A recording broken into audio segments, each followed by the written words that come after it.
Nou vriende, goeiemôre. Ons is die Here nog dankbaar dat hy vir ons uitgespaar het, dat die Here nog 'n nuwe dag tot ons lewens toegevoeg het. Ek vertrou dat u 'n goeie nag se rus gehad het en die gebed van my hart is dat die Here vir u baie ryklik sal seën hier aan die begin van 'n nuwe week, aan die begin van 'n nuwe maand, en mag die Here ook vir u dan gebruik in sy diens en tot sy eer. Nou, soos u sal sien, is 1 September in Suid-Afrika sing ons, dis heerlike lente, die winter is verby, weer nooi berg en klowe vir jou en vir my. En hierdie vrolike liedjie gaan dan aan en kondig eintlik die begin van die lenteseisoen aan.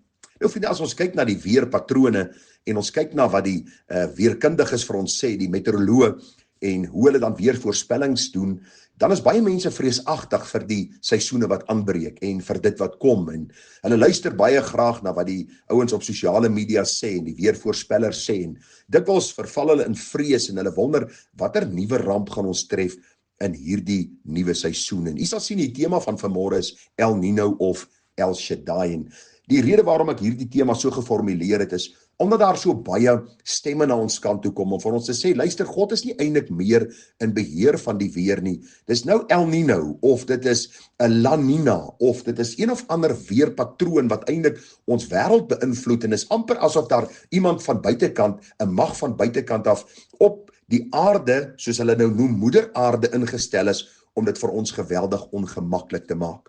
En vanmôre wil ek vir u kom sê dat ek kan vir u met sekerheid sê dat God in beheer is van sy skepping. Nou El Nino staan bekend, vriende, as 'n onreëlmatige, komplekse klimaatsverandering wat dan ook buitengewone warm toestande ten gevolg het.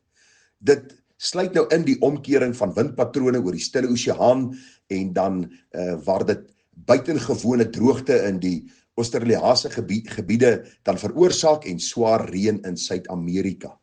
La Nina is nou net hier die teenoorgestelde.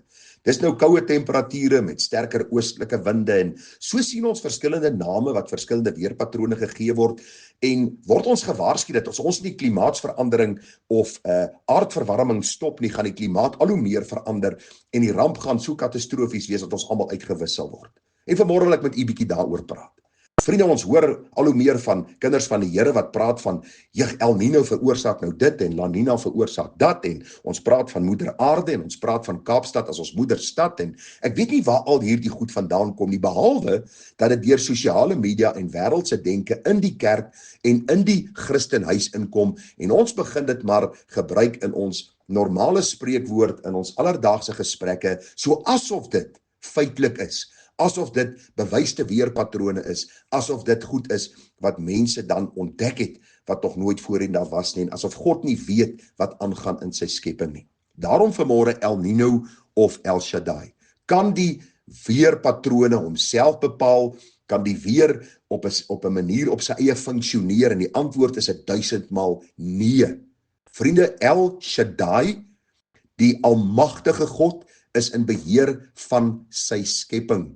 Hy word genoem El Elyon, God die Allerhoogste. Daar is soveel name vir hierdie God van die Bybel. Daarom vanmôre wil ek vir u sê, El Nino is nie in beheer van lente, van somer, van herfs, van winter nie, maar die heilige God van hemel en aarde, El Shaddai, die almagtige God. Vriende, hy is nie net die God wat geskaap het nie, hy is ook die God wat in stand hou dit wat hy geskaap het, tot die dag wanneer hy einde gaan maak aan sy skepping, soos die Bybel vir ons baie duidelik in die boek Openbaring lees. So ek wil vanmôre net op 'n eenvoudige praktiese manier vir u kom rus gee, dat u tog nie oor sal uitleen aan al die sogenaamde voorspellings, wat eintlik maar net, vriende, 'n skoot is wat afgeskiet word in die donker.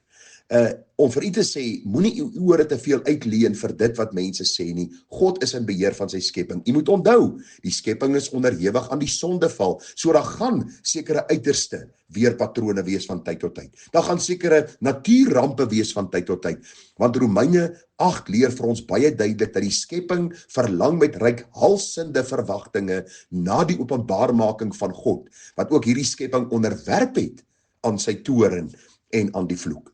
Daarom, vriende, wil ek vir u sê dat ons vanmôre weer sal uitkom by die God wat in beheer is van sy skepping. Hy wat die skepping daar gestel het, is in beheer van die skepping, en hy sal dit in stand hou, en hy sal die mens op sy aarde in stand hou tot die dag dat hy 'n einde aan alles sal maak. Kom ek bevestig dit net vir u met 'n paar gedeeltes van baie in God se woord. Job 5 vers 9 sê: aan hom wat groot dinge doen en ondeurgrondelike wonders sonder getal, wat reën gee oor die aarde en waters uitstuur oor die velde.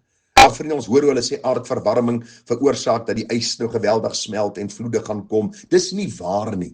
Ons moet tog nie luister na wat al die wetenskaplikes en dan die weerkundiges en daai mense sê nie. Luister, die meeste van hulle ken nie die Here nie, wil God nie erken nie. En ek dink as hulle God begin erken en vir mense sê dat God in beheer is van sy skepping, verloor hulle werk. En hulle weet dit. Ek wil vir u sê, daar is so baie poste geskep in die wêreld om net te probeer bewys dat God nie deel is van sy skepping nie, en elke keer faal hulle gruwelooslik. Want u sien, ons kan nie God uit sy skepping uitpraat of uitskryf of uitwerk nie. Hy bly in beheer. Daarom het die mens geen weerstand teen vuur, water en wind en baie van hierdie natuurstoestande nie. Wanneer hierdie natuurtoestande oor ons kom, buig ons in aanbidding voor die almag van God. En ons sê, El Shaddai, u is in beheer van u skepping, en ons eer u, want ons weet, u maak nooit 'n fout nie. En dat hierdie skepping onderhewig is aan die vloek van die sondeval, maar dat daar 'n tyd sal aanbreek waar u alles nuut kom maak, sê die Bybel. Ek maak alles nuut, sê die Here. Maar hoor wat sê Job 26 vers 7.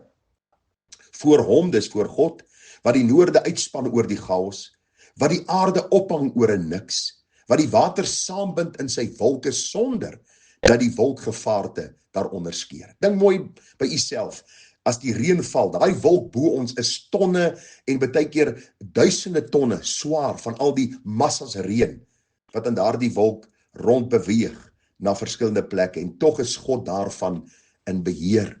Psalm 135 vers 7. Hy wat die dampe laat opgaan van die einde van die aarde af, bliksemstrale by die reën maak, die wind uit sy skatkamers laat uitgaan. Vriende, as die wind begin waai, wie is daar wat dit kan keer? Watter weerspatroon veroorsaak dit? Daar is net een God in die hemel, wat sy skepping daar gestel het, en ook sy skepping beheer. Ja, soms kyk ons na natuurstoestande en ons vra, waarom moes hierdie ding gebeur het? Hierdie aardbewing, hierdie tifoon, hierdie ding, daardie ding. Ek dink maar die groot oproep is dat ons as mens weer sal buig voor die God wat somer en winter en herfs en lente in sy wonderlike hand hou. Spreuke 3 vers 19 sê, die Here het deur wysheid die aarde gegrond, deur verstand die hemele vasgestel. Deur sy kennis het die watervloede oopgebreek en die wolke dou gedrup. Het jy gehoor wat staan daar? Die Here het deur wysheid die aarde gegrond, deur verstand die hemele vasgestel. Wie is daar soos die Here? In die hemel en op aarde is daar geen een soos hy nie. Matteus 5 vers 45 sê vir ons, en hy God laat sy son opgaan oor die slegtes en die goeies, en hy laat reën op die regverdiges en die onregverdiges. U kan die Bybel gaan bestudeer, vriende, om te sien hoe die Here in die verlede weerstoestande gebruik het, om dan ook sekere volke te oordeel. Daarom sing ons die pragtige lied, wie maak die reën, wie maak die dou, wie maak die heerlike sonskyn? Luister na my, dan sê ek vir jou, dit is Jesus, dit is Jesus. Wie red 'n siel? Wie maak hom vry? Wie skenk die ewige lewe?